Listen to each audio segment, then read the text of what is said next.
지난주는 우리가 나눴던 말씀이 예수님과의 그 친밀한 삶에 대해서 우리를 친밀하게 대우해 주시는 그 예수님의 삶에 대해 말씀했다면, 이번 주는 예수님께서 행하신 일들, 그 공로에 대해서 이제 말씀을 하십니다. 그래서 이번 주 주제를 이렇게 잡았는데요. 자유케 되었음에 감사하자. 우리를 사망의 권세로부터 자유케 주신 우리 예수님께 감사하자라는 것을 주제로 각절 말씀 나누도록 하겠습니다. 먼저 14절 말씀 우리 함께 읽도록 하겠습니다.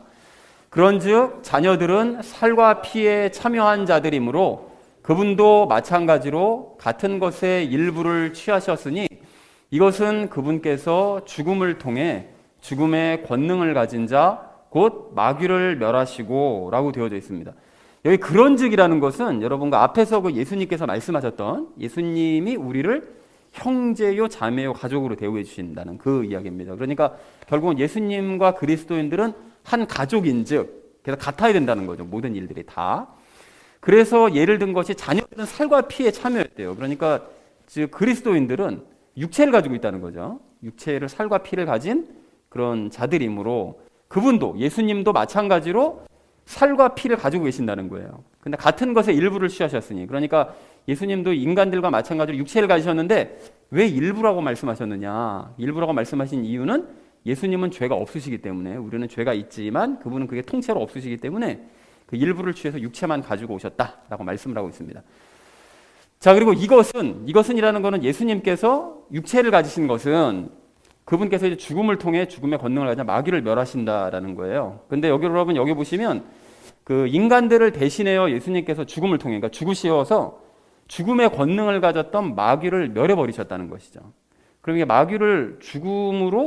마귀를 어떻게 멸하셨다는 것이냐? 이 부분에 대해서는 제가 이제 적용 시간에 자세히 말씀을 드리도록 하겠습니다. 그리고 참고로 여기 죽음의 권능이라는 것은 그 마귀가 이제 죽음의 권능을 가지고 있다고 그러잖아요. 사람을 죽일 수 있는 권능을 가지고 있다는 거예요. 과거에.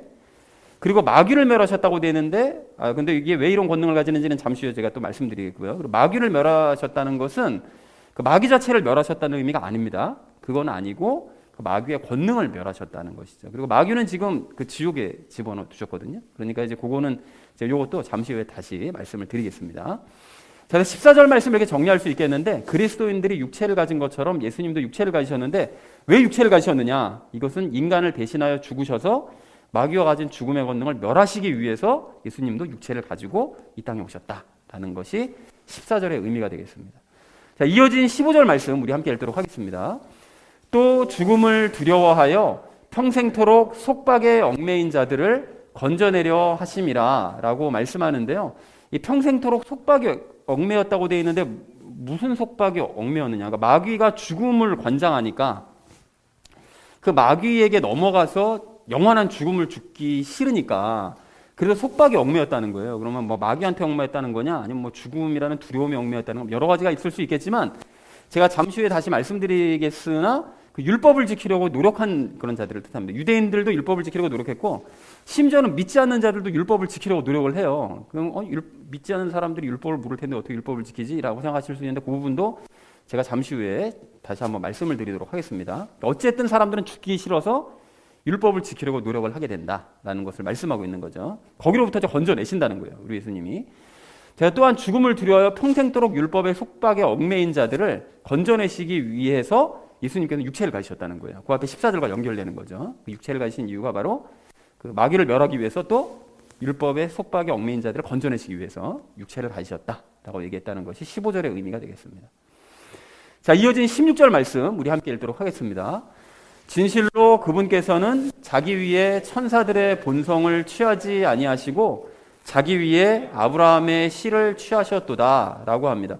그러니까 예수님께서 이제 육체로 오셨는데 육체로 오실 때 그 천사들의 본성을 취하지 않으셨대요. 천사들의 본성을 취하지 않으셨다는 것은 천사가 가지고 있는 능력조차 안 가지고 오셨다는 거예요. 그냥 순수하게 인간으로 오셨다는 것이죠. 그래야만 마귀의 권능을 멸할 수 있고 또 사람들을 율법의 속박에서 건질 수 있었기 때문에 이런 능력조차 안 가지고 그냥 오셨다는 거예요. 그리고 아브라함의 씨를 취하셨다고 되는데 여러분 잘 아시죠? 그 하나님께서 아브라함을 창세기 12장에서 부르실 때 너희의 씨가 라고 말씀하시잖아요. 그 씨가 예수 그리스도십니다. 그러니까 결국 이제 아브라함의 후손으로 오셨다는 거예요. 그런데 아브라함의 후손으로 태어나셨는데 사실은 그것은 결국 아무런 능력이 없는 그냥 보통 사람으로, 아브라함과 똑같은 육체를 가진 사람으로 태어나셨다라는 것을 이제 말씀하고 있는 것이죠.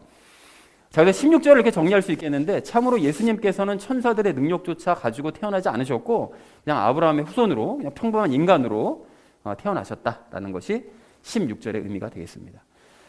자, 이어진 17절 말씀 우리 함께 읽도록 하겠습니다.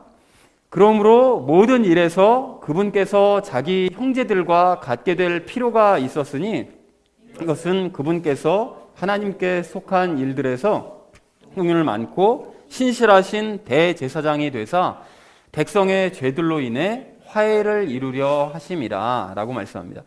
예수님께서는 육체를 가지고 오셨는데 그 육체를 가지고 오신 것이 아까 전에 그 죽음으로 그 마귀의 권세를 멸하시고 율법의 속박을 건져내셨다고 그러셨잖아요. 그런데 거기서 이제 한 가지를 더 이제 추가로 말씀하면서 앞으로 이어서 계속 이 부분에 대해서 얘기를 하는데 예수님은 대제사장이 되셨다는 거예요. 인간으로 오시되 인간 대제사장으로 이제 오셨다. 그 자격을 가지고 오셨다라고 이제 말씀하고 있습니다. 자, 그래서 모든 일에서 그분께서 자기 형제들과 같게 될 필요가 있었다는 것은 예수님께서는 모든 면에서 사람들과 똑같아질 필요가 있으셨다라는 그런 의미입니다. 자, 그래서 왜 사람이 되셨느냐? 하나님께 속한 일들, 그러니까 인간을 구원하시려는 그 하나님의 계획, 그 일들에서 어떤 것이 되시기 위해서 긍휼이 많고 신실하신 대제사장, 그러니까 예수님은 인간으로서 대제사장이 되시되 긍휼이 많고 불쌍히 여기시고 또 믿음이 충만한 그런 대제사장으로 이 땅에 오셨다는 거예요. 그런 인간 대제사장으로서 이제 오셨다는 것이죠. 그런데 인간 대제사장과 좀 차이가 있습니다. 무슨 차이가 있는가 하면 대제사장은 하나님과 인간 사이에서 화해를 이루는 존재잖아요. 그러니까 제사를 드림으로써 하나님과 인간 사이에 서로 화해를 이루는, 그래서 서로 용서하고 감사함을 받고 이런 이제 화해를 이루는 존재인데 예수님께서는 완벽한 화해를 이루셨어요. 그러니까 대제사장들은 1년에 딱 한 번 그 대속죄일 때 그 하나님 존전 앞에 나아가거든요. 지성소 안으로. 딱 한 번만 들어갈 수 있었는데 그때도 사실은 짐승의 피로 제사를 드리기 때문에 완벽한 화해를 이룰 수는 없습니다. 매년 반복해야 하는 일이었어요. 근데 예수님께서는 그런 것과 다르게 완벽한 화해를 이루셨다는 거죠. 어떻게 그 일이 가능할 수 있었느냐? 이유가 있죠. 예수님은 대제사장으로서 오셨지만 또 동시에 자기의 몸을 제물로 드려버리신 거예요. 그러니까 다른 짐승의 제물을 잡아서 하나님께 드린 게 아니라 당신 자신을 제물로서 하나님께 올려드리는 그런 대제사장으로 오셨기 때문에 완벽한 화해를 이룰 수 있었다. 그것이 어떻게 완벽한 화해를 이룰 수 있느냐라고 생각하실 수 있는데 하나님의 진노를 누그러뜨리는 거죠. 그러니까 모든 인간을 대신해서 당신이 하나님이 정말로 사랑하는 아들 당신이 생명을 하나님께 그냥 드려버린 거예요. 그러니까 얘네들을 죽이지 마시고 심판하지 마시고 제가 심판당한 것으로 만족하십시오. 누그러뜨린 거예요. 하나님의 화를. 그리고 인간들이 그걸 깨달은 인간들은 반성하면서 또 진정으로 감사의 마음을 갖게 하심으로써 서로 화해를 이루는 이런 일을 하셨다는 것이죠. 자, 그래서 17절의 의미를 이렇게 정리할 수 있겠는데요. 예수님께서 인간들과 똑같이 되신 이유는 인간들을 구원하는 그 일에서 긍휼 많고 믿음 충만한 대제사장이 되시기 위해서 인간이 되신 것인데 하나님과 인간 사이의 화해를 그래서 이루셨다. 대제사장이자 제물이 되셔서 하나님과 인간 사이의 완벽한 화해를 이루시기 위해서 사람으로 오셨다. 사람과 똑같이 되셨다라고 얘기하신 것이 17절의 의미가 되겠습니다. 자, 마지막 18절 말씀 우리 함께 읽도록 하겠습니다. 그분께서 친히 시험을 받아 고난을 당하셨은즉 시험 받는 자들을 능히 구조하실 수 있느니라 라고 말씀합니다. 여기 시험을 받아서 고난을 당하셨다는 것은 예수님께서는 인간의 육신을 가지고 오셨잖아요. 그리고는 십자가에 달리시기 전에 죄와 연합하셨습니다. 그래서 시험을 받아보셨어요. 그리고 그 죄 때문에 고난도 당해보신 것이죠. 그래서 시험을 받으시고 그 고난을 그렇게 당하신 것인데 그러니까 시험 받는 자들, 그러니까 우리 같은 그런 죄와 연합해서 살아가는 인간들, 그리고 우리 인간들이 시험 겪고 막 고난 당하고 하는 이 모든 상황들을 다 이해하시는 거죠. 그래서 시험 받는 인간의 마음을 잘 이해하실 수 있고 그들을 불쌍히 여기셔서 건져내실 수 있다라고 이제 말씀을 하고 있습니다. 자, 그래서 18절 말씀을 이렇게 정리할 수 있겠는데요. 예수님께서는 친히 시험을 받아 고난을 당해보셨기 때문에 시험 받는 자들을 능히 구하실 수 있다라는 것이 18절의 의미가 되겠습니다.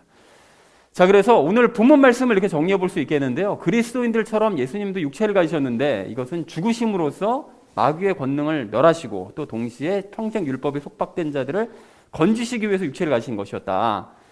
자, 그래서 예수님은 천사의 능력조차 없이 그냥 순수한 인간의 몸, 죽으셔야 되니까요. 그래서 이제 인간의 몸을 가지고 오셨는데 그것은 대제사장이 되셔서 하나님과 인간 간의 완벽한 화해를 이루시기 위함이었다. 그래서 예수님은 친히 시험을 받아서 고난을 당해보셨기 때문에 시험받는 자들을 능히 구하실 수 있다. 그러니까 예수님께 나와서 하나님과 화해를 이뤄라 라는 것이 오늘 본문의 그 내용이 되겠습니다. 자, 그래서 본문을 좀 더 간단하게 정리해 보자면 요렇게 정리해 볼 수 있을 것 같아요. 그러니까 예수님은 인간들을 대신해서 죽으심으로써 마귀 권능을 멸하셨고요. 그리고 율법의 얽매인 자들을 자유케 하셨고요. 그리고 시험 당하는 자들의 심정을 잘 이해하시면서 그들을 구원하시는 이 모든 일들을 행하셨다. 죽음으로써의 모든 일들을 이루셨다라는 것이 오늘의 내용이 되겠습니다. 그래서 우리가 적용 시간에 세 가지 내용을 나눌 건데, 첫 번째는 이제 마귀를 멸하시는 것에 대해서, 두 번째는 자유에 대해서, 세 번째는 시험에 대해서 함께 말씀을 나누도록 하겠습니다. 그래서 오늘의 결론이요, 자유케 되었음에 감사하자라는 것을 주제로 나머지 말씀 삶에 적용하면서 함께 말씀 나누도록 하겠습니다.